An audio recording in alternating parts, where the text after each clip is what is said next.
How's that Billionaire song go? I want to be a billionaire so fucking bad.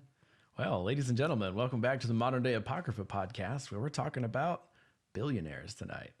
Thank you, Nick, for that beautiful intro that you had no idea I was queuing you up for. Hey, I'll start working on being able to hit notes. Well, awesome. Well, thanks for tuning back in, everybody. We've got an interesting topic tonight that I'm pretty excited to dive into.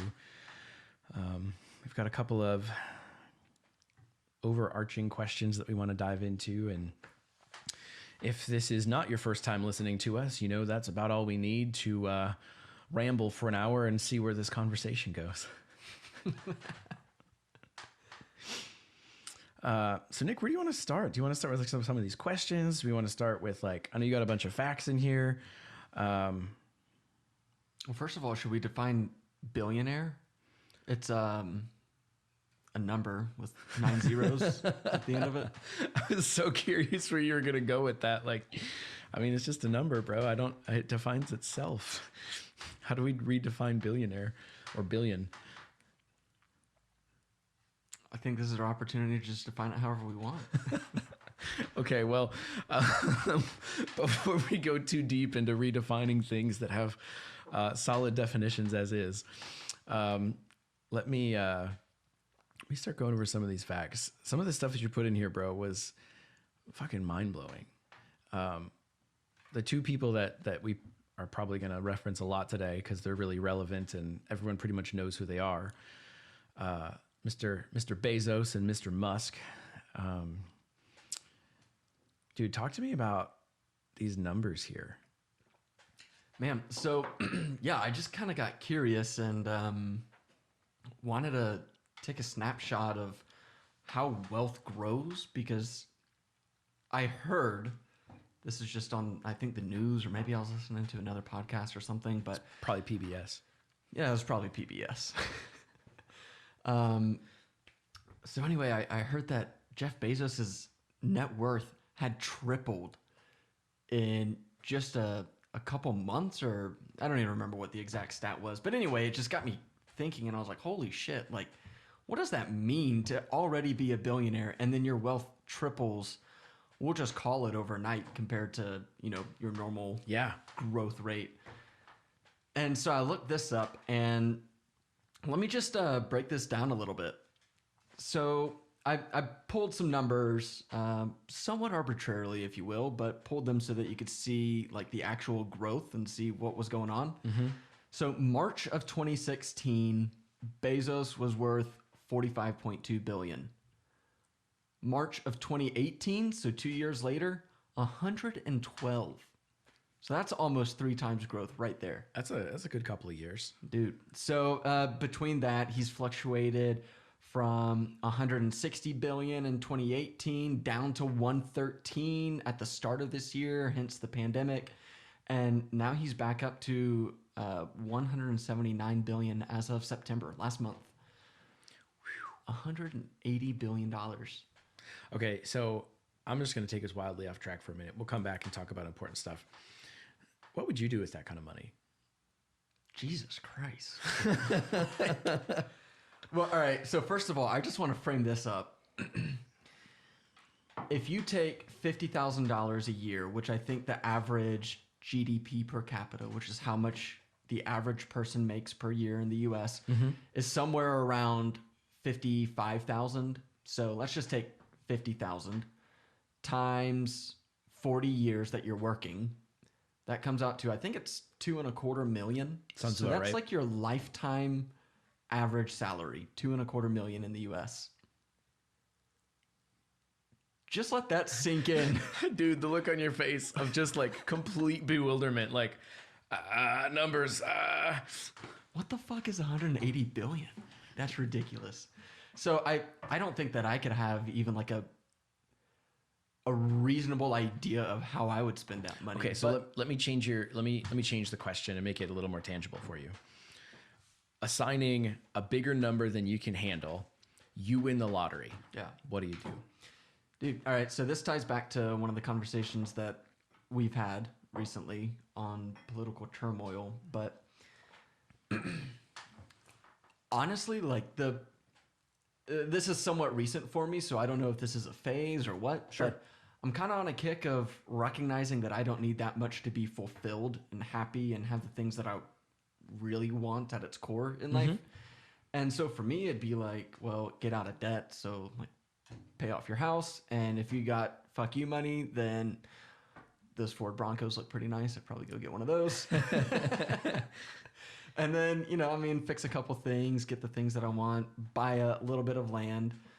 And then I'd probably find some investments so that I've just got like continual growth. But then, I don't know, that's what, like $5 million worth of stuff, I would say. And I think the rest of that, I'm looking for ways to get rid of it, like responsible ways to do that. So what people don't understand is we're so conditioned because most of the world lives in a paycheck to paycheck version of reality. Some below that, some a little above that, but most people can't comprehend having money to knock out all their debt and never have to work again a day in their life.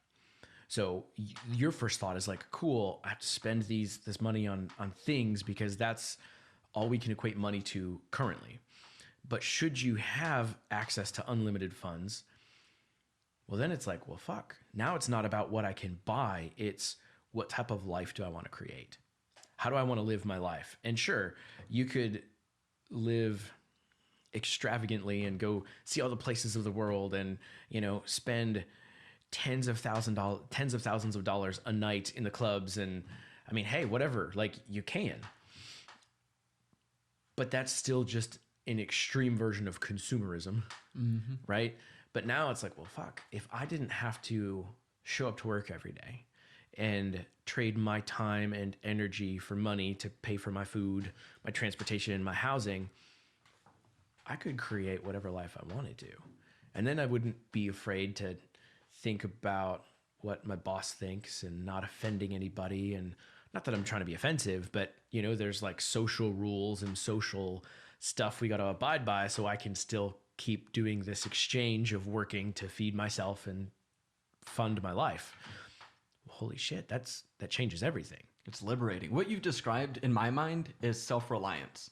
Like at the point that you're 100% self-reliant, you can do whatever you want because like that's the ultimate freedom because you don't have to worry about the needs because you know that you've already taken care of your needs. Right. And so I think there are different ways to achieve that. In modern society, it's through money because you can exchange that for anything. But I don't know, like people who are homesteading, they're damn near self-reliant. And of course there are like, you know, nuances that you have to consider, but they don't have to worry about anybody's opinion of them or whatever the rest of the world is concerned about because it's like, dude, I got all the stuff that I need. I'm taken care of. Yeah. It's been neat because I know we had some of those conversations where we're sitting right here and going, some of these heavier topics that we've gotten into going, well, I know we're not live yet, but are we really going to do this? You know, and for me, it was that moment of, I know I don't have fuck you money yet, but I'm still going to take on that mindset, you know, not that I'm trying to be disrespectful to anybody or anything, but I'm no longer going to be determined by what other people might think or say or do. And I don't know. It's been fucking liberating. Yeah. All right. So not to make this like all about me or all about us necessarily, but one of the things that caught me by surprise was that by putting our, I don't know, private conversations, I guess, I don't know a better way to describe that, but by putting those out into the open, it made me realize that like, I've got to just be true to myself because if I'm not, then everything is just a front. Right. And that's not any way to live your life. Well, and we get caught up thinking we're supposed to, because this is what success looks like. Put on this mask, look like these people. And it's funny because that'll get you a certain level of success. But when you really want to cross into like true success and true freedom and all that, all the people who are doing it are just really authentically themselves. And they did it long enough to not give a fuck about what anyone said, built enough momentum, and then now you got Elon Musk going, I was bored on a weekend, so here I am selling a flamethrower. You know, like, well, shit. And now he's worth, you know, as of September, you've got him on here for like $68 billion. It's all because of that flamethrower. All because of the flamethrower. And he's disrupting like the way things are by putting electric cars to market, dude, that's so destabilizing to the oil industry and that control and shit that's there. Like, that's fucking awesome. I love that. Yeah, and it goes beyond just oil itself. Yeah. It's like, well, all the convenience stores could be impacted. I mean, it's going to revolutionize that. Here's what I start thinking about. The companies or people who are really, really, really successful, and successful only defined as like, you know, money profits. But if you look at Apple, for example, they made the iPhone, sure, and that's what everybody knows them for. But let's be honest, like I would imagine that they lose money on the manufacturing of the iPhone, or at least make very little. Margins are really, really tight. Yeah. Where they make all their money is, well, everybody's on our platform. And so then that means that anybody who wants to put a podcast up or music or applications, all of that goes through us. And even if they're making 1%, it doesn't matter, because all of the music on Apple Music, if they're getting a penny for every dollar that people are spending, or you know what, let's change it around. Let's do a subscription service. And now all that money comes through us and we filter some back to the people here. And like, you're absolutely right. It's the hardware they probably don't make a whole lot on. It's the software and the platform that everyone else puts their shit on. Right. Yep. And so it's, the same concept applies to Tesla. I think I haven't really thought about this a whole lot, but Tesla's making the cars, but what is it that cars need? Well, they're going to need batteries. And then so Tesla's putting in their different charging stations, and they'll have battery swaps and things like that. And so, I mean, effectively, Tesla could just own all of the quote unquote convenience stores that used to be gas stations. It's like, well, no, everybody needs a Tesla charger. And where do all the people with Teslas go? To the Tesla fucking station. And now they can just monopolize, or not monopolize, but take advantage of all the people who are coming in there and start selling their other goods and services. It becomes like a marketplace almost. Yeah, I've thought through, I do this exercise every once in a while. Maybe I'll be a billionaire one day, maybe I won't. But imagining like, okay, I'm a billionaire, what do I do? You know, and it happens, what does my life look like? So I'll look at sometimes I'll go look at like multi-million-dollar houses just to, maybe once every 6 months or so. And then cars and shit. You got to have a 2-year plan, right? Yeah. 2-year plan. Exactly. And so here lately I've been like, oh, well, going back through that exercise, and this time around it's the car, right? And for the longest time I was thinking, oh, maybe I'll get an Audi and, spec'd it out, whatever. I thought, maybe I'll get a Tesla. Wait a minute. If I'm in this reality where I have all the money in the world, as far as I'm concerned, maybe I don't want a Tesla yet, because I want to travel everywhere. I want to be able to drive and go wherever I want. And I haven't looked up enough to know, like, are they 100% electric or are they hybrid? I'm pretty sure the Teslas are 100% electric. That's what I thought too. And so if I'm trying to go like here from Nashville to go visit my parents, I can't take the Tesla. So, all right. So that's where this comes in. So they have, I think they're called like supercharging stations. They're branded, but basically they have locations throughout the country. And I looked into this a few months ago and I don't remember the numbers, but they've got lots of locations throughout the country so that you can do road trips. And basically you stop there. They've got like quick charge stations that'll get you in and out in like 2 hours. And I know that is not exactly quick by traditional standards. It's a lot when you're used to 2 minutes at a gas station. Right. Yeah. Exactly. But still better than not being able to take it at distance. Exactly. Yeah. And so I know somebody who has a Tesla, and he was saying that like, yeah, he's done some distance road trips in the Tesla, and sure, it's a little bit inconvenient that you have to stop for 2 hours, but they strategically put them in, like a city where you've got a mall and a movie theater close by, so you can walk across the street, go get some dinner, whatever it is, and maybe you're only sitting on your ass for another 30 minutes. Yeah. And so like, yeah, when you think about it like that, it kind of makes sense. And I don't know, how often do you actually take a road trip, and is it really so frequent that you couldn't just get a rental car if you really needed to? That's fair. So anyway, lots of different ideas, but that's all specifically around Tesla. But that's kind of the idea, is that Tesla knows that's a problem, and they're finding a way to create a solution to that problem that also helps them and helps their consumer base. Well, it just takes time. Let's be real. Like, Yeah. we have a huge, huge infrastructure as is. at least here in the US, but I would venture to say even globally in a lot of, more developed countries for oil and gas.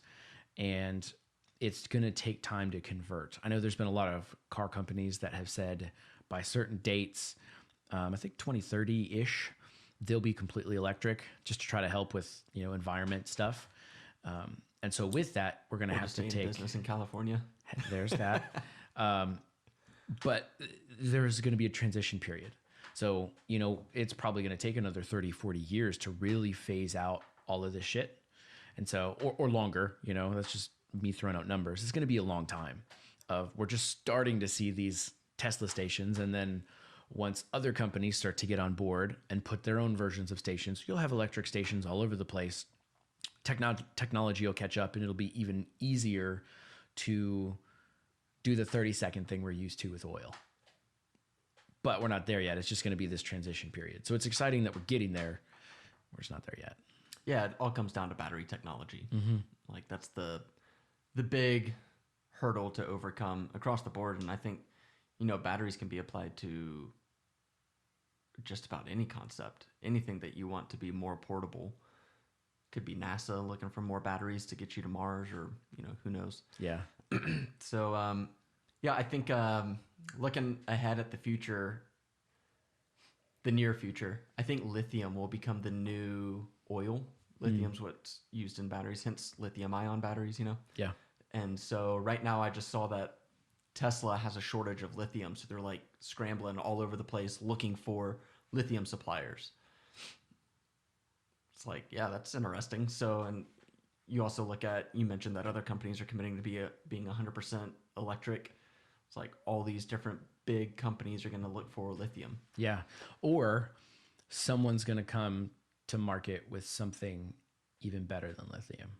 Yeah. Like I hear stuff about the cars that ran on hydrogen and stuff like that. I don't know how true that stuff is. It sounds too good to be true, but it's like, it makes sense. Here's where I am. Like, I'll just level with you because I don't care. I am convinced, and not in a let's hide in the closet and there's the big Illuminati trying to get us all, but I do believe there's a real reality of people who maybe not like let's fuck with everybody, but I have a trillions of dollars a year invested in oil, and someone's coming up with free energy or renewable energy like you were talking about.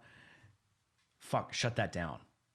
And I've got all these resources, so it's real easy because you're just a rando scientist who discovered it. Cool, let's suppress you, invalidate you, because I'm now protecting my interest and not thinking about the interest of the global community and how everyone could be better. Right.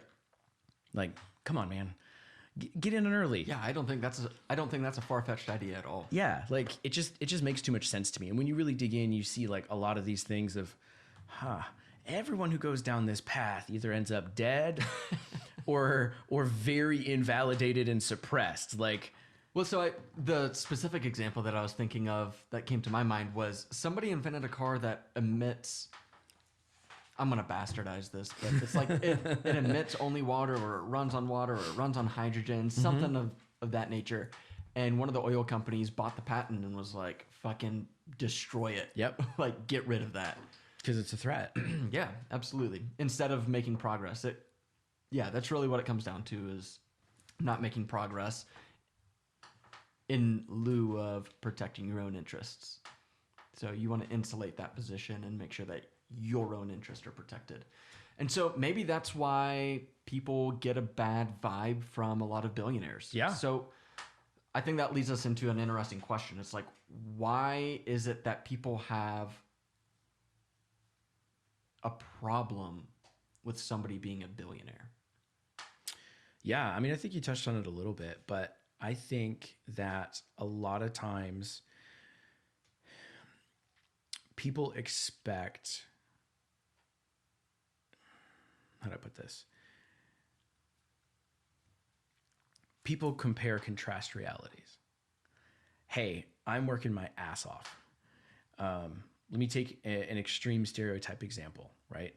I've got a single mom who's working 3 jobs just to keep house and food for her kids, pay the bills, keep things moving forward. Literally working every minute that she can, doing everything that she can, and it's still not enough. And then you see someone who, from their perspective, whether that's an accurate perspective or not, seemingly living effortlessly or doing so much less than, like fucking struggling to just make it by. And they have so much more excess. And they're going, well, shit, how come I can't have some? Why doesn't my reality look like that? How come I'm not doing different? And well, it can't possibly be anything wrong with me because I'm doing everything I can. Is your fault. You've got too much. You've got to redistribute it. And I think there's layers of truth in both perspectives of that. But I think that's probably a lot of people's perspective and why they're like, fuck you, billionaires. What do you think? Yeah, no, I think that totally makes sense. And I mean, I think that rings true more now than ever. You cited that example and it made me immediately think of the single moms who are nurses. And it's like, well, now they're faced with this decision of, do you go to work and potentially contract coronavirus and bring that back to your children who are, pretty much define your life? Yeah. And it's like, shit, dude, that's a predicament to be in where you've got to provide for yourself, provide for your family, but in doing so, you're putting them at risk. And that's a reality that millions of people around the world are facing. Mm-hmm. And then in contrast, you've got billionaires like Jeff Bezos. We just talked about his wealth went from $113 billion to $109 billion from the start of the pandemic to now. And it's like, well, it sure feels like some of that could be used to alleviate those issues that, those single moms that are having to go into the hospitals and put their families at risk. Yeah. Well, and I think the other part too is I think people are accurate or right or justified or whatever word you want to put there. I don't know what word I'm looking for. But I think people are right in being upset at the disparity. But I don't think it's well placed on the individuals who have the wealth. I think the injustice lies in the system, right? Our whole system that goes, no, I mean, we were just talking about, technologies and stuff being suppressed. I mean, you dig into stuff of like Nikola Tesla and how he had free energy for people or was on the verge of having it. And then I think it was JP Morgan or one of those guys who had already invested and had all this money in his Westinghouse direct and all of these lines already built. And they realized that his technology said, nope, I'm going to get energy from, I can't meter this. I can't control this. I can't make money off of this. Shut it down. And, that wasn't a conversation. That was oh, you're on vacation? Let's burn your lab. Fuck you. Again, because it's threatening that income stream. And so I think the issue is at the system, not necessarily at the individuals who have gained wealth by creating value in the system. The system that we live in today incentivizes people to put themselves before others. Yeah. Too often. And in an unhealthy way. Kind of like we were talking about before the podcast. Like selfishness versus like self-respect or self-love. Because that self-respect says to yourself in a confident, deep knowing, like, I am worth this, I'm valuable, I don't have to take shit and I can have good shit. Whereas selfishness is actually insecurity that says, I'm not worth it. Let me take from anything and everything around me to try to prove to myself that I am. Similar, it's easy to blur those lines, but wildly different. Yeah, hugely different implications to the rest of society. Yep. Yeah, I think that makes sense. And so I guess like what we would like to see is that people who are in a position of power or influence or wealth or however you want to phrase it are doing things that are for the better of the world and the betterment of society. So I think that's where like people start feeling uncomfortable about somebody having so much influence that could be used against them. Like if you were that person who came up with the engine that runs on hydrogen, And it's like, well, shit, like I'm just in a losing game because I'm just going to be pushed over and not be able to expand that. But ultimately, you know, in that example, it comes back to you as the individual. It's like, well, you could turn down being bought out, or you can't really do anything if you get suppressed. So your hands are tied there. Right. But I don't know, maybe there are ways that you can really fight to try to grow your idea and grow that brand. And well, and I think we've bought too hard into the narrative that, well, I'm just one person and I don't have a position of power or influence, so my voice doesn't matter. It's fucking 2020, man. Like, if you have good perspectives or you have an idea, we have really easy access to the internet. And if it is a really good idea that people are going to connect with, put it out there and people will share it. And I mean, and it's not just, I made one Facebook post and nothing happened. I mean, you got to be consistent with it, right? Like, I mean, Gary Vee talks about it and more in like a branding marketing idea and taking it out of that business context. It's more, if you really have something that's going to benefit and better society, we need to get rid of that lie that I'm just one person, I can't do anything. You know what I mean? Like, yeah, the internet's the great equalizer. Like, you can put anything up there, and if people find value in it, you will find value in what you put up. 100%. Like, that's just how it works. But you also have to make it discoverable. Yeah, absolutely. And that's where that whole marketing whatever piece comes in. But whatever about that, it's, I'm not the president, I can't make change. You know what I mean? Like, I legit bought that lie for years, man. Oh, you know, I'll change the world when I'm rich. No, bro, change the world and then you'll be rich. Right. Absolutely. Yeah. And so I think that's kind of one of the things that a lot of people don't consider when we're thinking about billionaires. And I think billionaires get a lot of bad rap, but I'd agree. If you think about who they are, with some exceptions, obviously, but a lot of them have created something that is doing good for the rest of the world.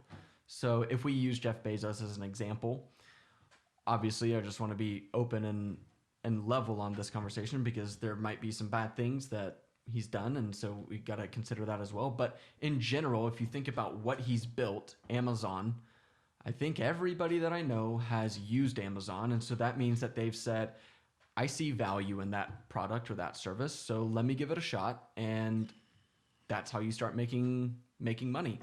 And then you start expanding that. So Amazon starts off as like a small little business where they're selling books. Yep. And now they're giving you same day delivery on tons and tons of goods and services and produce. And so it's like, well, you're getting a lot of value out of Amazon. Well, even that's just from the consumer standpoint. Flip Right. it and think about from the business standpoint. Now you've got all these people who have created pretty easy income streams because now there's a platform where everyone's always searching. It's not just about putting it on the internet and hoping that someone finds my website, or now I have to pay out the ass to Google to do my search engine optimization and all this stuff. Amazon's provided an easy platform. It's created a virtual marketplace. Yeah, that's exactly it. And that people have trusted and now believe in. And well, shit, if I can get my product on Amazon, whatever it is, I know it's going to be a lot more discoverable, and my good product, invention, whatever, is now going to have access to so many more people. So there's like fucking layers to the value that they're bringing. 100%. Yeah, it's not just that customer facing good and service. Right. It goes much deeper than that. And what I just learned, I think yesterday or day before that, was during Prime Day, which just happened, you know? Yeah. I was looking at some portable speakers, and I went to JBL's page on Amazon. I had no idea that companies had their own pages. It's a website within a website, essentially. Mm-hmm. And so it's like, oh shit, so you can browse all of JBL's stuff here, all within Amazon, which is, you know, if you're going to look at speakers, you're going to go to Amazon and say like, oh, let's type in portable speakers. And then it's like, okay, here's JBL, here's Harman Kardon, and these different companies that are offering their products on Amazon. And then you can go to their specific page and learn more about them. And I wouldn't have ever gone to JBL.com. Right. Or HarmanKardon.com. Like, you're not that level of an audiophile. Yeah, exactly. That's what I'm getting at. So I guess the takeaway here is that Jeff Bezos has created an insane amount of value. Yeah. And that's reflective in his wealth, Yeah. his net worth. And I think this would be a good point to talk about how Amazon's fucking huge. And one of the facts that you had put in here that just in 2020, between March and April, Amazon hired 175,000 people. And so I know we're talking about billionaires in this episode, and it's easy to look at Jeff Bezos and think he single-handedly has built and made all this value for everyone. But that's an unfair statement. Sure, I don't know if is he like the founder of it or something? Like, was he like the owner of it, or is he just come in as a CEO or something? No, I think he's the owner of it. Okay, cool. But I could be wrong. I know he's not just the CEO. Yeah, okay. And so owning a big portion of the company as it starts, that also helps your value. But that value that's been created obviously isn't just credit to him. He had a vision, and all of these people, the people who show up to your house, every 2 hours to drop off the next version of what you've been ordering on Amazon, they're all part of it. The people you never see at the warehouse facility who are packing and unpacking trucks, all of the people who are maintaining and updating the website, all the people who are doing the customer service stuff for when you have a problem with something, all the people who are doing back end business to business customer service stuff for people who are trying to upload and put shit on Amazon. And the list goes on, and their managers and directors and planners and legal, finance, there's a fucking lot of people in there who are also tasting in and experiencing some of that wealth in whatever version. And so I think that's another aspect of value that he's created is jobs for hundreds of thousands of people. 1 million, it says. Fuck. 1 million people. Dude, okay. And I know some people will bitch and talk about how if Amazon makes so much money and why don't they pay the people better? That's a separate conversation. If I made a company that grew so successful that I was able to employ 1 million people, fuck, dude.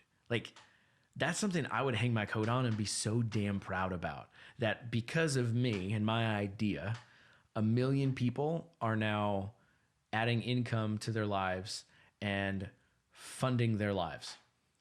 And then the families that web out of that. It's not just the person. It's maybe they provide for their entire household. Well, and I know for me and the company that we work at, I started off just taking phone calls. And over the last 5 years, I went from, I've never gone to college, by all means, I shouldn't be where I'm at, by any certifications or whatever. Yeah. But it afforded me the opportunity to now have a career and be very skilled in something that I'm doing. So knowing with 1 million people and the expansive growth that Amazon's had over the last few decades, that same level of opportunity, my story is not a solo story. There's been tons of people in Amazon that have had a similar story who went from nothing and who are in the right place at the right time and worked their ass off. And now their life has changed. And again, that's another layer or level of value that's there. And so it's easy to look at the surface level, like we talked about earlier, of I don't have enough and this man has so much. Fuck that guy. Fuck billionaires.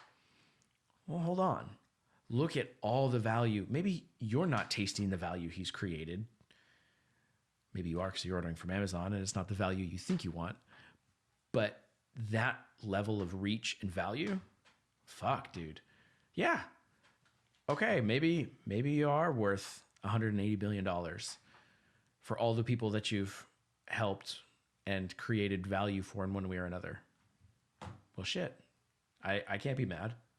And you can't fault a guy or a gal for recognizing an opportunity and capitalizing on it. Yeah, exactly. Yeah.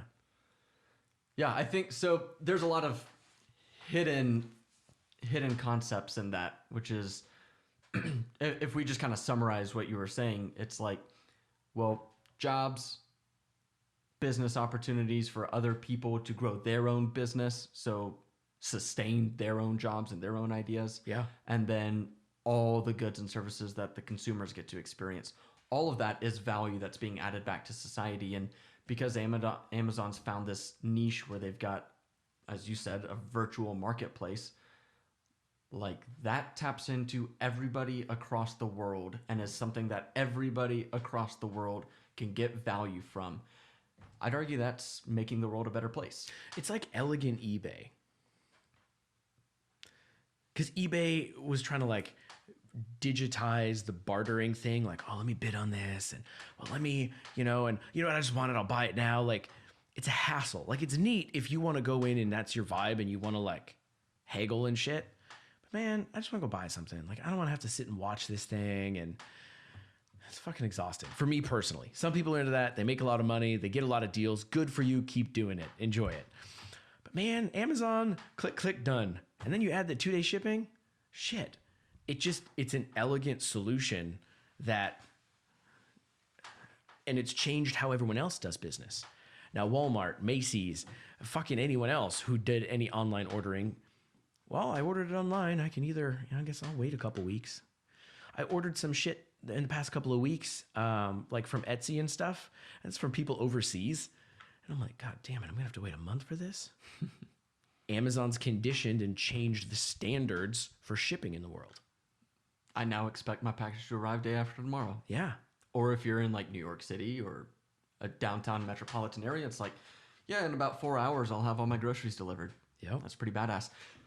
And then so I think what we see are, like, we can move away from the Amazon conversation. Yeah, because this applies to Instagram or Facebook, who have figured out a way to basically capture audiences through a free service, which is social networking. So you can connect with your friends and family, and that's not where they make their profits. Right. That's how they get their audience, if you will. And then they say, hey, all right, so we've got this audience, and who wants to come display your products for them? And so anybody who's got a business, and we talked about one of the keys to building a business is being discoverable. Yeah. You now have a platform where you can go and you've got 1 billion Facebook users that have an opportunity to see your product. Imagine if 2% of 1 billion people bought your computer mouse or whatever the hell it is that you're trying to advertise. Mm-hmm. It's a lot. That's super, super valuable to other businesses. Yeah, it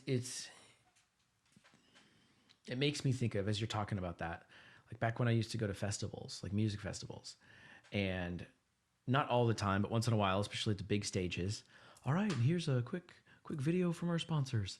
And there's a, 2-minute ad for something and they probably paid $100,000 to be able to play their 2-minute ad in front of the big act where they knew hundreds of thousands of people would be there as a captive audience. It's the same thing. I'm there to connect with people and have an experience. Oh, people are already here anyway. Let's toss something out a little bit. It's neat how they've virtualized or digitized that same experience. Yeah, they've basically built a new platform that just taps into damn near everybody in the world is what it feels like. Right. And then so if you use Elon Musk as an example also, Tesla's, my personal view on Elon is that he's doing some things that he thinks the world itself needs, building, advancing, pushing forward humanity. Yeah. Because he recognizes that, well, we're going to destroy our world through fossil fuels and global warming, or if that doesn't get us, then an asteroid will. So let's get off of this planet and get to Mars through SpaceX, or down to something a little more trivial, but it's like, hey, hate sitting in LA traffic. Well, here's a new tunnel that goes straight underneath the city and will connect you to the complete opposite side, and then you've got some new stops. I thought that's what you were going to put in the flamethrower. You're stuck in traffic. Bring your flamethrower. Yeah, dude, I see some flames shoot out of a window. I'm like, fuck, I'm out. Like, I'm getting off this You can interstate. pass me, sir. I am not trying to get crispy today. Carry on. Well, you just set out your little marshmallows and Yeah. take advantage of the situation. There you go. Either way, you're getting some value. Shit, before you go, can you heat up my sandwich? Get some toasty Sammies. Yeah, dude. So this is something that I think we've seen a lot of, particularly this year with the whole pandemic and all that stuff. But we're starting to see the ramifications of not being able to go to work start impacting the rest of society. And what I think is interesting is we start seeing like our jobless numbers and some of the reports that have been coming out, and it hit, I want to say it hit like 30%. I've not paid attention. I can't. Oh man, I'm pulling back to months ago, and it's fluctuated so much it's hard to keep up with. But yeah, I think we hit like 30% unemployment. Maybe I pulled that number out of my ass, so don't quote me on that. But it's fluctuated a ton, and basically what I'm getting at is that the economy's not in a great spot. But you're seeing the wealth of people like Jeff Bezos jump from 113 billion to 179 billion since April, and Elon Musk jumped from 24.6 billion to 68 billion dollars since April. And so it's like, what's going on there? Why is it that the economy can be in the shitter, but the rest of the billionaires, I'm generalizing too much. Yeah, but still. But the wealth is growing tremendously. What's going on? It's interesting because I thought I had an easy explanation for that, because I wasn't looking at the jump that Musk had in this chart that you have here. Because for Bezos, it makes sense. Everyone's stuck at home. Everyone just started ordering fucking everything from Amazon and not going anywhere. Cool. That makes sense that huge uptick culturally, globally, in a service that was there more for convenience is now a necessity. It makes sense that you would gain $60 billion in valuation. Easy. That doesn't translate to Tesla.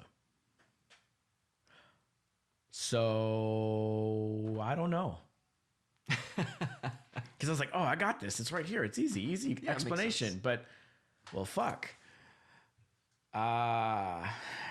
Because, people aren't, at least, for us, like we've not gone back to the office. There's a lot of people that haven't gone back to the office. And so for those that aren't going to work, so let me rephrase and restart. There's a lot of people who are not commuting as much as they used to. So with that, why are you buying a car? Why is this huge, almost double, more than double? And that's obviously not just directly in Tesla, right? Because he's got other shit too. But let's say a large portion of that has to come from there. Why the huge uptick? That doesn't make sense. That doesn't. I see where you're going with that. So your question is accurate, and I don't fucking know. It's like, did 3 times as many people just go buy Teslas all of a sudden? Because he went from 25 billion to almost close 70. To 75 billion. So it's like, it almost tripled. Like, what the fuck happened? So, I don't know. I thought about this a little bit. And maybe he had it stock in Amazon. There we go. We tied it off with a bow. Tony figured it out. He's got like a 30% stake in Amazon. He's like, fucking go. Grow that shit. Yeah. So one of the things you touched on is that if you look at billionaires, it's like, okay, so where are they getting their wealth from? And more often than not, it's in the companies that they own. Sure. And then the different companies that they own. So I want to be clear, like, it's not like Jeff Bezos is sitting on $200 billion and he's like, yeah, just go give it away. Like that's not how it works. It's valuation. It's not cash. Right. And so if he could find somebody to go buy Amazon from him, then yeah, he could get whatever Amazon's worth or whatever his shares of Amazon are worth. And you just get that and then it becomes liquid. But that's not how the network worth is defined, really. And so I think what we see is that if you own a company, this is where the nerd economics guy comes in. I'm so excited because it's so not me. If you have a company that grows in value, whether that's due to actual like creating value or maybe the currency is diminishing in value, and so by default your company has to be worth more of that currency, basically inflation, then it's going to start impacting your net worth. Because all right, let me break it down this way, because that wasn't exactly clear. Because I was like, shit, I hope someone listening gets this, because I just kind of noped out for a minute and I'm gonna try to follow along. So, all right, let's just put like a arbitrary example to this. Let's say you're worth $10 billion. Your company's worth $10 billion. And let's just say that you own all of that. So you're worth $10 billion also. Okay. Well, if the currency depreciates by 10%, then that means that your company itself is still the same company. So if somebody wanted to buy it, it's got the same overall value, but it costs more dollars to buy it. It's got a 10% more same dollars. actual value, but not monetary value. Yes. Yeah. Yeah. And so the monetary value goes up. And so that might be part of what we're seeing here. But then I think one of the things that you touched on is that billionaires also have their hands in a lot of different pockets. Yeah.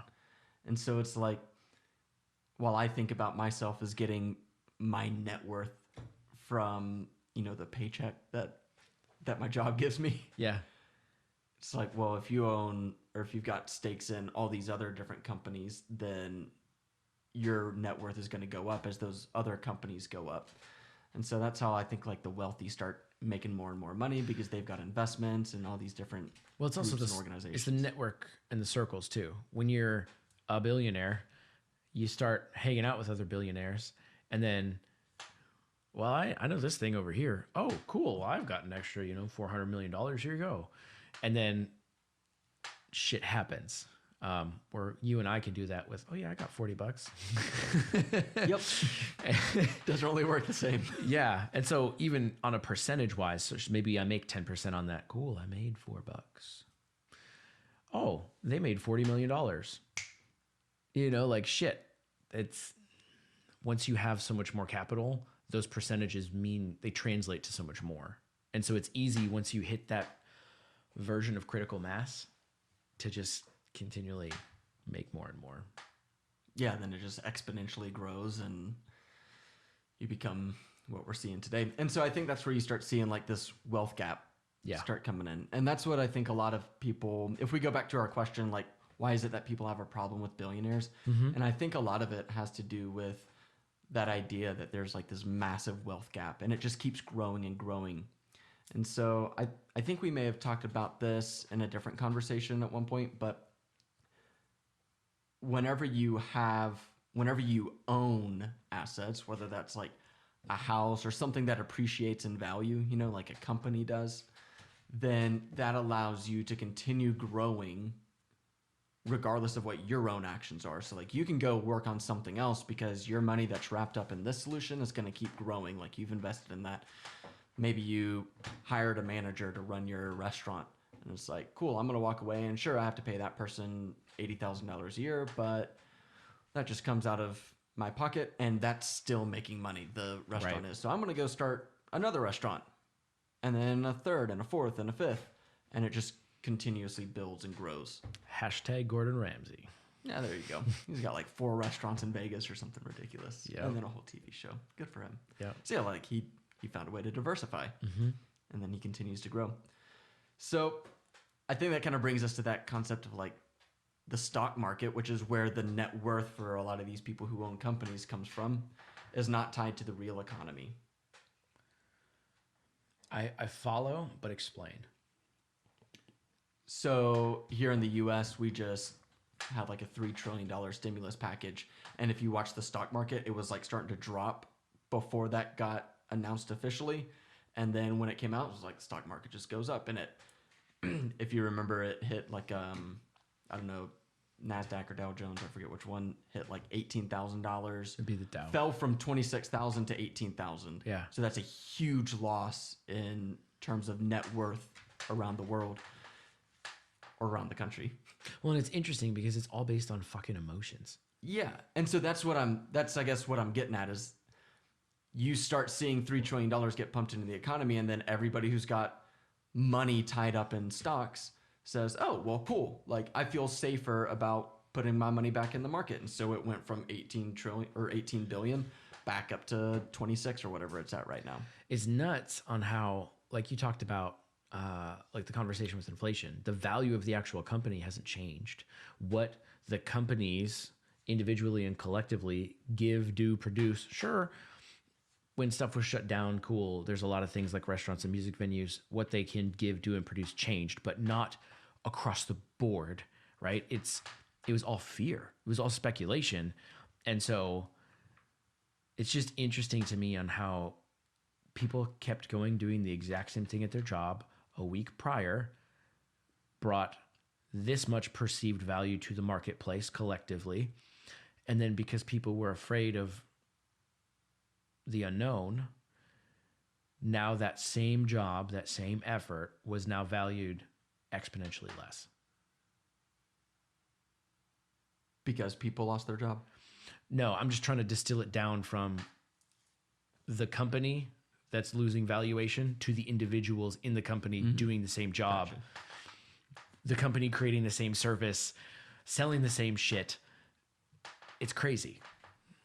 Yeah, it kind of makes you wonder. It's like, I think you may have mentioned on air or maybe right before we started recording how banks with fractional banking, like you don't have to keep all of that money tied up in your bank. Like you can start distributing it out and only keep 10% of it in stock while other people are going in debt to take out that loan. And I may ask you to explain that just so we can just level set with the listeners. Yeah, so fractional banking is wild. If you don't understand it, definitely go look it up. It'll blow your mind a little bit. I'll be honest, probably a lot of bank people, lower level bank people like your tellers and stuff like that, don't even understand fractional banking. Give me that example of the $10,000. Yeah. So imagine you go to the bank. Let me rewind. You get $10,000, you put it in the bank. The bank, based on the laws and rules that they have, only has to keep 1% of your deposit in the bank as collateral. And so they keep their 1,000. They can loan out that 10%. Yeah, sorry. One threw me off. It's 10%. So they keep the $1,000 in there, and they get to take the $9,000 and loan it out. Well, they loan it out to the next person who says, "I want a car loan." Cool, I need $9,000. They give you the $9,000. They go give it to the car company, who then in turn deposits it back in the bank. The bank now sees this as a new $9,000. So that $9,000 gets deposited. They keep $900 of it. They keep that 10%, and then they can reloan out that $8,100. Now, on each of these loans, they're making their interest on all of it. And as you continue to distill that down all the way through it, before you know it, through a series of continuous looping loans and bringing stuff back in, they've loaned out your $10,000 turns into them being able to loan out $100,000. What this sounds to me is like money is being, I don't want to say created out of thin air, because it's not that money's being created. Oh, but it is. But it's like the debt that people take on is supposedly that money, but that money doesn't actually exist. Right. So there's less money in circulation in the world than there are people who owe that money. Did I say that right? I think so. There's people owe more money than there is in circulation. Mm-hmm. Well, and how money started, right? It was when people started gathering enough wealth of like gold and shit, and they would put it in the vaults, and then the vault keepers would write out notes or receipts, and that was the first form of paper money. So you don't have to carry around the gold, all bars the time. Of gold. Exactly. And you can't. It's like, well, I got a bar of gold that's worth $1,200. All I want is a Snickers. Exactly. Right. Yeah. And so most people did never pull out their gold. So the vault keepers or the first bankers thought, well, shit. Yeah, let me start writing notes for more than that's there. And it became a common banking practice and continued on through the centuries. And here we are. And then there's more shit that like the big banks and stuff, we were talking about the overnight sweep accounts that they have. Well, they'll take all of the money they have, and once the market's closed, they'll put it into an overnight account. Well, they'll make on average about 1%. So imagine all of a huge bank takes all of its deposits that's in there.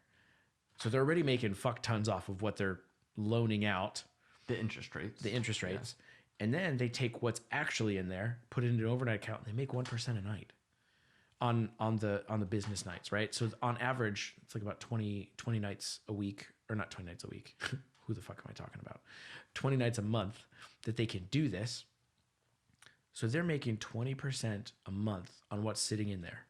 That's just on the overnight stuff. I'm not talking about all of the loans that they're doing on a personal or corporate level and the interest they're making there. Like, holy shit. And rewind a few years back to where the banks were doing these things with these shitty loans and they got bailed out. They got bailed out? Yeah. Why did they get bailed out? They're making money hand over fist in every crazy way, just creating money out of thin air, and they needed bailed out? Yeah, there's definitely some systems and shit set to keep the wealthy and make all the crazy money and stuff and keep us away from it and keep the world moving. Feels like some real fuckery. It is some real fuckery, bro. And I'm not trying to like doom and gloom and let's scare people. No. That's like, hey, let's bring awareness and go dig in and prove me wrong, because I'd love to be wrong, right? Because this is kind of, sinister. But I don't think I am. Yeah, that's fascinating though. So it's like anybody who has a shit ton of money can effectively just start loaning it out and creating wealth out of thin air. But if we kind of tie that back to this notion that net worth is often represented just by the stock market. So if stocks are doing well, then your net worth increases. Mm-hmm. And so that's what we've seen. And I think that's reflective in the numbers. Like, we talked about Jeff Bezos was worth $160 billion in 2018. At the start of the pandemic, he fell to 113, and now he's back at 180, 179. And so it's like, well, that sounds like it pretty much just mirrors what the stock market did. It's like, well, stocks were at $26,000 on the Dow, and then it fell to 18,000 for the Dow. So that's where you see Jeff Bezos' net worth fall. Can you imagine back up? What level of confidence or balls you'd have to watch your wealth drop by $40 billion and just be okay and like, we're going to just keep creating value, guys. It's okay. It's like, hold my beer. Just wait till everybody's stuck at home.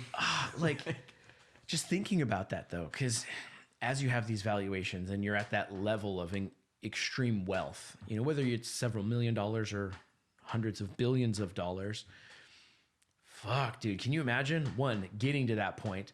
And then you look at your portfolio one day, and I know a lot of people like had heart attacks at, 2008, earlier in the year, this year when we had the stock market dip. But can you imagine that at hundreds of millions or billions of dollars? Jesus.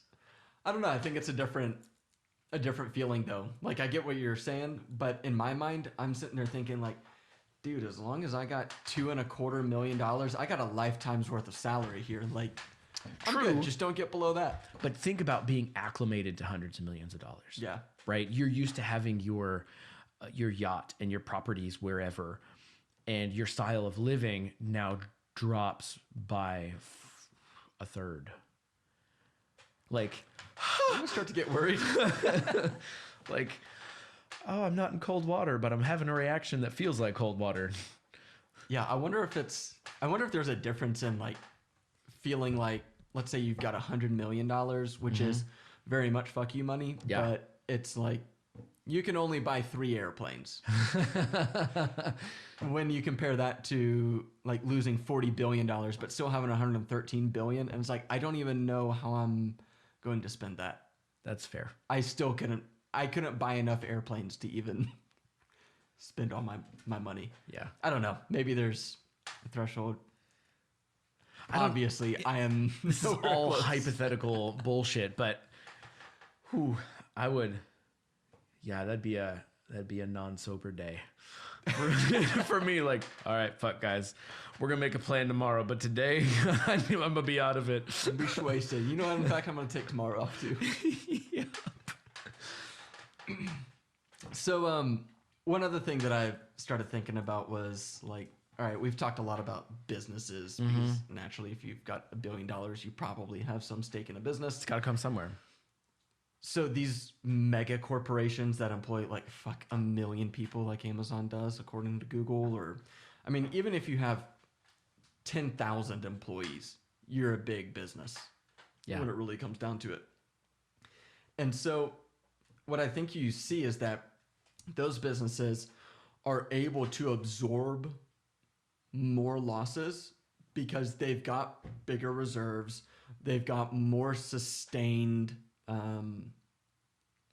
business, I guess, if you will. So like if you hit a bump and then business resumes 3 months later, it's not like you went out of business. Because Sure. it's like, well, we're just going to pick right back up.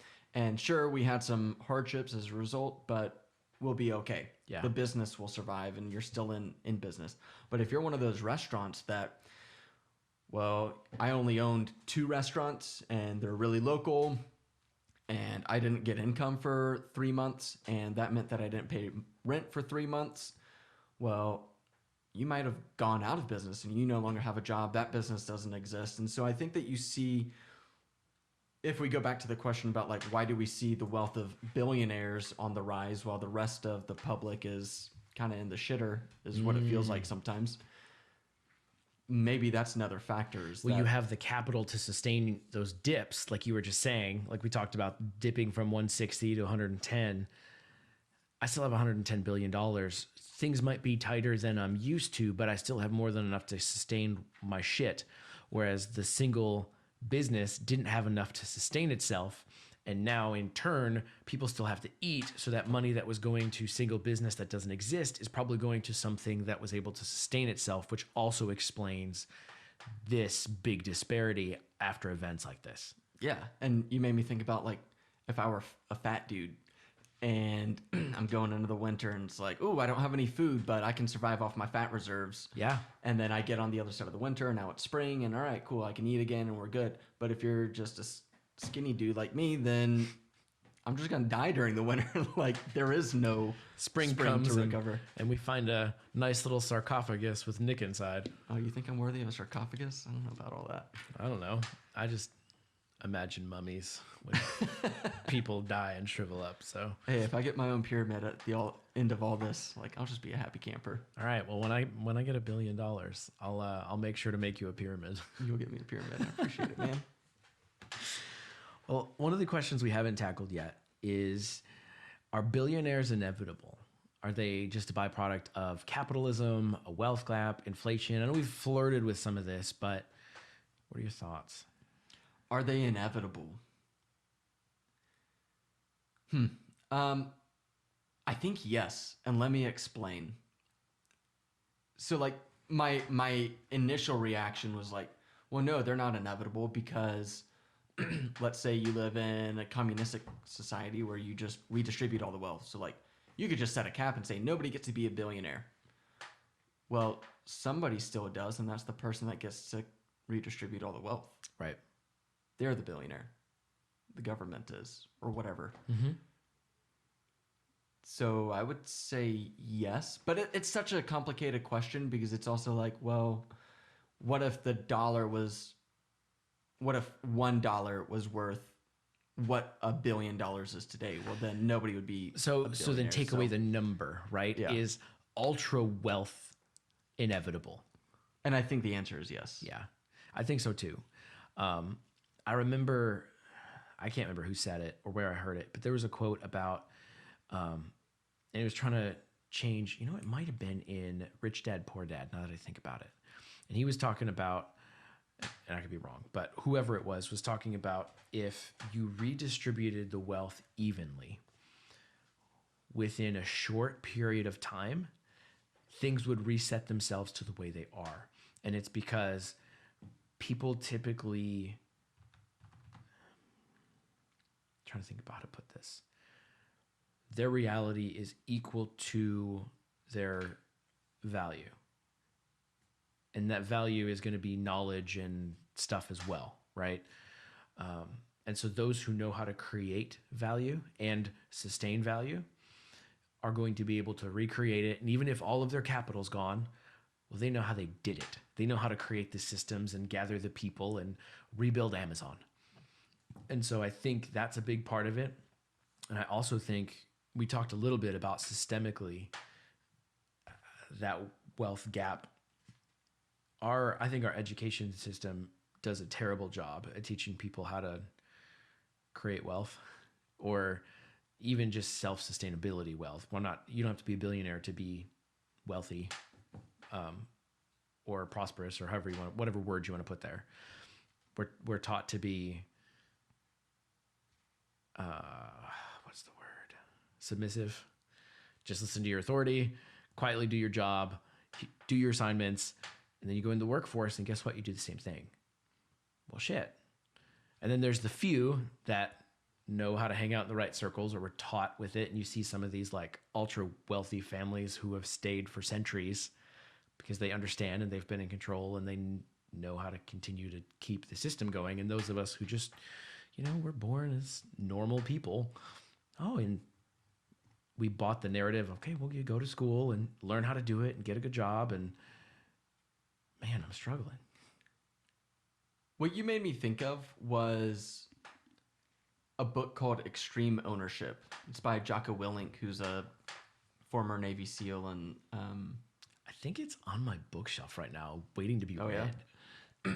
So the concept of extreme ownership is something that I've only recently just started considering and starting to think about it. And it's like, goes back to your point about be submissive, because like, if you think about yourself, or if I think about myself in my job, it's like, yes, somebody's my boss and tells me what they think needs to get done. And so it's like, okay, I can do this. And what I'm describing is that my level of creative thought and ownership is a smaller circle than my boss's concept of ownership. And as long as you're in that small circle, you're not going to be growing something that has no bounds, because your bounds are limited by your boss's bounds. You can't grow and influence past your boss. Maybe you can, but it's very difficult and not easy to do. There's bounds there, and so then there's extra hurdles and shit you got to work through and around. Yeah, so like I'm the bullseye and my boss is the slightly larger ring, if you think about it on a target. And so on and so forth. But the ring that has no bounds is the last one, because that can just be as big as possible, and then within that you can have an infinite number of rings. So it's the Musk or the Bezos that has the no limit ring. Exactly. And so I think those are the people that tend to take extreme ownership and say like, you know what? I can grow this as big as I fucking want, and I can invest as much time and energy into it, and maybe it pays off, maybe it doesn't. That's the risk in being a business owner. Right. But I can continue to grow that. So I agree with what you said. Like, I think if you just did a reset and said everybody has $0, I bet 60 to 80% of the people who are mega wealthy get back to that state. And maybe, it takes a couple generations for them to get to $170 billion. But I think it's way quicker than that. And here's why. Because you and I are taught to be consumers. We are taught that, cool, every 2 weeks, every week, depending on who you are, sometimes once a month, I get money. Well, and then that money sustains me till the next time I get money. I'm taught to spend all that money. Maybe I save a little bit just in case a hiccup comes. But for the most part, we are conditioned to spend the little stipend that we get from our job. The rest of those people up top, nope, let's invest it. Let's create and use this to create more wealth. If you look at it like, instead of money, it's easier to get this concept of like farming, right? If your money is seed, we're taught to eat our seed. They go fucking plant it and go, no, it's okay. I'm going to take this one little seed and put it in the ground. I'll wait a little bit, but it's going to come up back with 100 seeds. And then I'm going to plant 100 seeds, and those are all, and then now I have 1,000, and so on and so forth. Like, we're not conditioned to think that way. We're conditioned to go, oh, look, I'm going to chop this up and make some bread. Oh, shit, I need more seed. And I think that's why we'll quickly, however the wealth is, very quickly that shit would be back. I would say it would be back within, I'd like to say a year, but even conservatively, I'd say a decade. Yeah, I can see that. I think it's a matter of like what scale you're talking about. But but let's just call it all proportional. Yeah. Like, regardless if you're talking $200 billion or 100 million, it's like, well, if everybody started from zero again, and maybe nobody would be a 200 billionaire, it's like people would hit 100 million while other people are only worth like $2,000. Or flip it. We take all the money and all the wealth that's there, and everyone gets $10 million, right? the people like you who have had a background, like everyone here, like you and I, oh man, I'm gonna go get my car, I'm gonna go get my house, and cool, you're already eating in your seed, and I'm gonna just sit on some. And because we've been conditioned to, oh, more money keeps coming and I can keep spending because it'll be more here in 2 weeks. Well, you stop doing what you were doing to get more, and because it's way more than you've ever gotten on a paycheck, you think it's unlimited. Well, fast forward 1, 2, 3, 10 years down the road, fuck, I ran out of money. Because you could never imagine that concept. Those that know, no, it's okay. I'm gonna live lean now because $10 million is, fucking far cry from 160 billion. But I know, oh man, I got $10 million worth of seed. This is easy. Give me some time and I got this. And you're set. So let me play devil's advocate. Do it. I think what some might say is you hear the argument of like, well, you have too many people get a leg up when they're born into wealth and then they grow that. Like I think Donald Trump's an example. Yeah. I don't know his exact numbers, but he inherited like $1 million or something in a real estate business and then grew it to 4 billion or whatever. Yeah. And it's like, well, most people don't even get that $1 million to have that opportunity.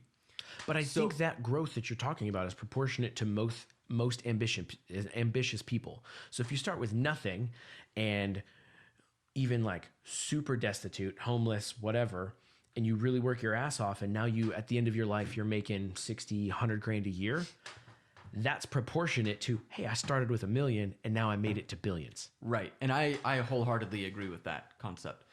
And while we're on that, I agree with your initial idea of like, I think people who are wealthy, I think 60 or 80%, whatever the number is, but a large majority of them would become wealthy again because they know how the cycle works. They know how to create wealth. But here's what I'm challenging though, is let's use your seed example. And it's coming up to be winter and you're harvesting your beans and it's like, all right, well, I can set these beans aside and that'll be my food for the winter. And that's fine. That'll get me into spring and then I can start the cycle over again. And it's just this perpetual cycle. But what if you need all of those beans to get through the winter and survive? You need all of your cash to be able to buy food and survive, whatever analogy you want to use. Sure. Well, then you don't have the opportunity to plant that additional bean or 4 beans to grow your wealth. So what are your thoughts on that? To me, I think it goes back to mindset. If it's me and I look at my seed store and I'm halfway through the winter and I go, ooh, all right, I'm going to have to get creative because if I keep eating at the level I have been eating, I'm going to have nothing to plant come spring. Something's got to change. And whether you go, all right, it's time for me to go, call up Nick and say, hey man, I've been a fat fuck this winter and been eating too much. What can we work out? Can I get a loan? Right? Like, yeah, I got some extra beans in the bank. Right. And whether it's as simple as that, or you come up with some other solution, or I go, you know what? These Tibetan monks are real big on fasting. Let me fucking try that. Again, it's different because it's talking about food, but it's going to that mindset of creativity. If you're mindlessly just eating your seed, you're going to run out of it. But if you're conscious enough to look and go, ooh, I'm going to deplete this, you're going to be just fine because you'll be able to be aware and be conscious and be creative and make a solution. It's when you go and find a turkey. But yeah, I think you're right. I think that there's opportunity for creativity. And then, obviously we're taking that example to an extreme. So if you apply something similar to today's world in the United States, I think it's very rare that anybody dies of starvation because of the structures that are put in place around us. So I think one of the things that people don't do enough of is take risk, is say, you know what, at the expense of not making it through the winter, I'm going to go ahead and just try saving 30% more of my beans. Yeah. and try to plant it that way, or like put more on the line, you know, with the potential of exponential rewards and a huge harvest the next year. And going off of risk, that all ties down to fear, right? And so I heard someone talk about, God, I wish I could remember some of these things to make it more official and tangible, but they talked about how most of the time when you think about fear is like a really bad investment, because 90+% of the time, whatever you're afraid of doesn't happen. So you hear that fear and you're like, oh my God, here's the worst case scenario. And I can't do this because this crazy thing might happen. Oh, I didn't do it. That shit never happens. So fear is a bad investment. You know what? Flip the coin, flip the script. What's the best case scenario? Sure, the best case scenario might happen, but I would say 9 times out of 10, something better is going to happen when you take those risks. Again, it's all about balance and 10%, not 100% risk, or whatever you're comfortable with. And yeah, I think people are just way damn afraid. And we're conditioned to be like, you got to be safe. You got to be. Yeah, I am. I'm way too conservative when it comes to my own position. So I definitely relate to that. We talked about it earlier in this episode where we took a risk going, fuck, let's be really real and put it out on the internet. Right. And maybe my boss is going to hear it. And maybe my director's going to hear it. And maybe me being really real about my life experiences and my perspective might cost me a promotion. Because that's the fear that's out there. But what's the result? What's the reality just a couple weeks into this? I feel fucking fantastic. I feel more confident in my skin. I'm on meetings sharing more of a direct perspective, not being afraid, not being disrespectful, but not being afraid of what other people think. And opportunities are opening themselves up. It's interesting how if you sit back in fear, it doesn't happen. You take the risk, 9 times out of 10, it pans out well. And you start creating that outer ring of the target. Exactly. With infinite bounds. Yeah, absolutely. So did we answer the question? Are billionaires an inevitability? I think so. Yeah. Yeah, I think we answered that. It's interesting on how this our conversations always go all over the fucking place, but we started like, wealthy people, and here's how you get there. Here's the last thing that's on my mind when it comes to billionaires. And it ties back into one of my ideas that I've been battling back and forth with. It's like you can grow yourself and make sure that you're taken care of and make sure that you're setting money away so that you can retire, or that you can make sure that your kids have a home to live in, etc. Yeah. And then beyond that, you really don't need the rest of it. Like when it comes down to it, you don't need the things that allow you to go get a second car or whatever, right? And not saying that people don't deserve a second car or whatever, however you want to frame that up. But talking about like actual need to survive, right? Difference between surviving and thriving, 2 different things. Absolutely. Yeah. And so then it starts making me think about like, all right, well, what's the value of having $1 billion if you can't even consume all of what that's worth? Sure. And I think one answer is, you talked about critical mass. If you talk about critical mass in terms of being a billionaire, that frees you in your spare time to not have to worry about providing for yourself or even your extended family. And now you can start thinking about the bigger picture, like, okay, well, what can I do for the world? So those are where you start seeing things like the Gates Foundation, which is super popular, and that's got some conspiracy theories behind it and stuff. So like, we'll just table those. They may be true, they may not be, but I don't even want to speculate on that right now. The idea of having so much wealth that you can go and start preventing polio or HIV or malaria out in the world is kind of a beautiful thing. And that doesn't happen with $1 million. That happens with hundreds of millions or billions of dollars. Right. And so, like, yeah, we like to think that our government is going to be the one that's going to go and take care of us or go out and find these vaccines. But yeah, the government funds research or whatever it is, funds the ventilators that people need that get pulled. I'm citing a conversation that I had earlier. Little sidebar. A company got a $650 million guarantee to create some ventilators because we needed it for COVID. And then the government was like, actually, we're going to pull the ripcord on that. And guess who's holding the bag? The company that's responsible for doing the ventilators. As opposed to a billionaire who says, yes, I'm going to go make ventilators, make sure that the people around the world have breathing machines that's going to get them through COVID. And it's like they've got the wealth to actually go and do it. And then it happens. And then they're saving lives. Yeah, it's interesting when you have so much, you have opportunity, right? And I think that's just what you're getting at, regardless of how you want to apply it. Whether it be something like you were just talking about that's really relevant to 2020, or food, water, energy, whatever. You now have the ability in a lot of places, or a lot of those ultra wealthy. Part of it is a tax break. Let's be real. You put money into a foundation.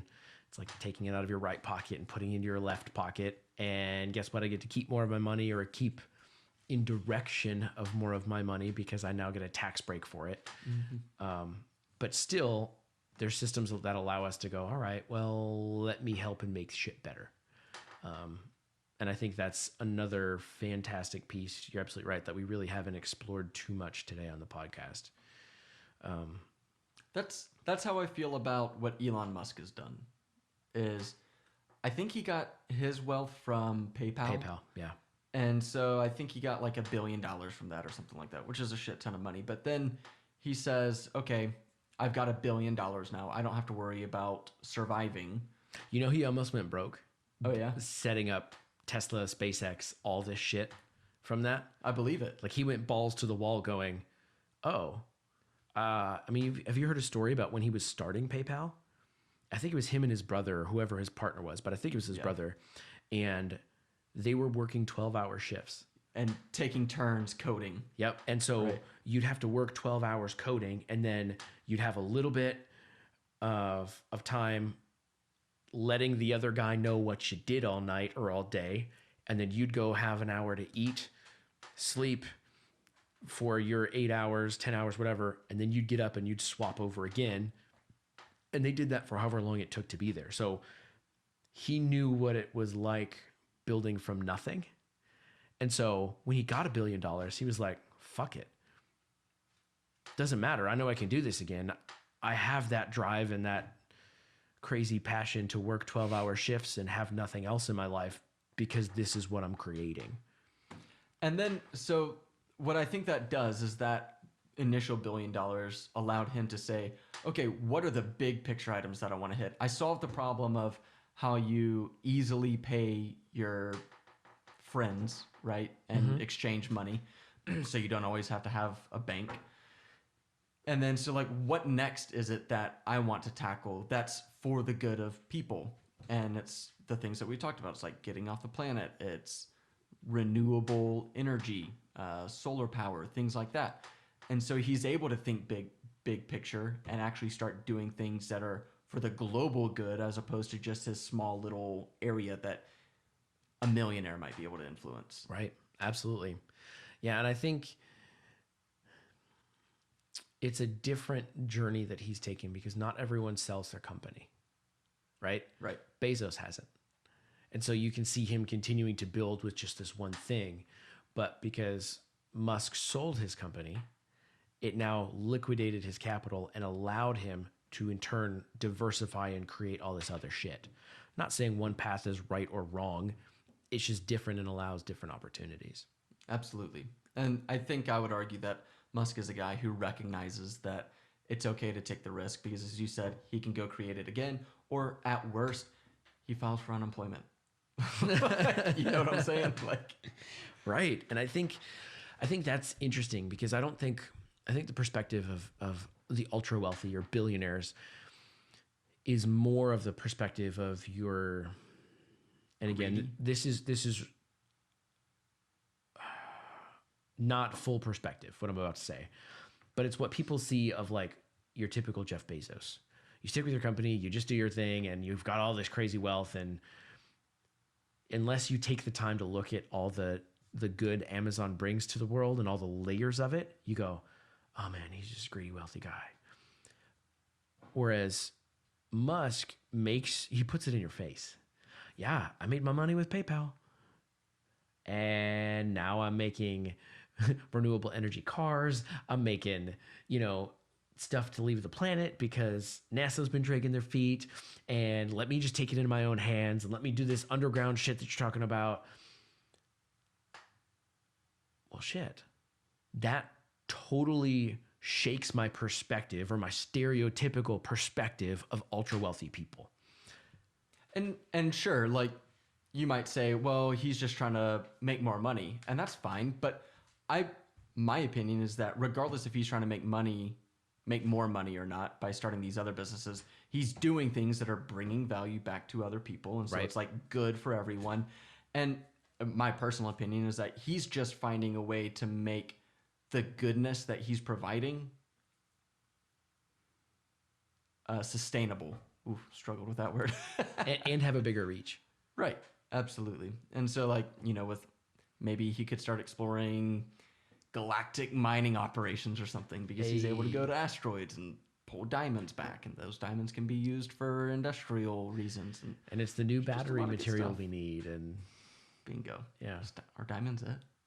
I don't know. Diamonds are forever. That battery's going to last a long time. Hey.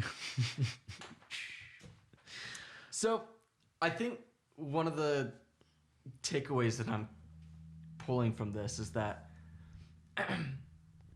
I don't think billionaires are a bad thing. I think that billionaires are something that we're all just going to have to understand and live with. And sure, some of them might have done some shady things, or maybe most, or who knows. I mean, we're just speculating at this point. Poor people do shady shit. Everybody does shady shit. Right. It's a good point. But I think what I'm starting to realize is it's like, look at how those people treat others. And if they treat others in a good way, then they're probably bringing inherent value back to the world. Right. And even if it's not the value that we would like to see, value is still value, right? Rewind 1,000 years, and some of the fucked up shit that was just normal and okay, like slavery, women not being people, some of that stuff we've just recently redefined. And so even if there's something that we can maybe see ahead into the future of going, here's a better way, even if society hasn't caught up yet, doesn't mean progress isn't being made and we need to vilify it. Absolutely. Yeah, it doesn't have to be vilified. It takes a fine lens to really dissect all of this and figure out, it's like, who got to where they are because they took advantage of somebody versus who actually built something that's valuable. Right. And I think what you'll find is the latter is far more common. Yeah, and I agree. And I think it's easy. I mean, and I think the system works as is, with us fighting each other and getting all up in our feelings and being like, what the fuck? Urgh. And if you can pause past that and actually like look critically and go, all right, let's dig in, let's ask some questions, let's go on a journey like we're doing, and at least just try to discover some perspective, I think most people will be surprised. And that's part of the problem, is that it takes so much effort to actually peel back the layers on a lot of these topics. But when it comes to this, it's like, that's another example of it. Yep. Who has the time to sit down and actually dissect all this? So like, you just start having this broad label. You're going around with a label gun and being like, oh, well, billionaires are just bad, bad, bad, bad. Yeah. Well, and I think that's the efficiency of the human brain and psyche of, all right now, this is valuable to me, so let me dive in and focus on whatever I determine is valuable, and everything else that's around gets a quick label because I don't have time to dig into everything. And so I think that's probably a product of that too. I think you're right. It's psychological. Mm-hmm. Well, before we wrap up, are we missing anything? Is there anything else we need to add to this convo? I'm missing those 9 zeros at the end of my bank account, but bro, outside of that, I think that's it. We'll get there. Well, thanks for tuning in. I can't even fucking talk. You wanna close this out? Like I can't. Dude, I think you're doing great. Thanks for tuning in, everybody. We'll catch you next week. That's called redemption.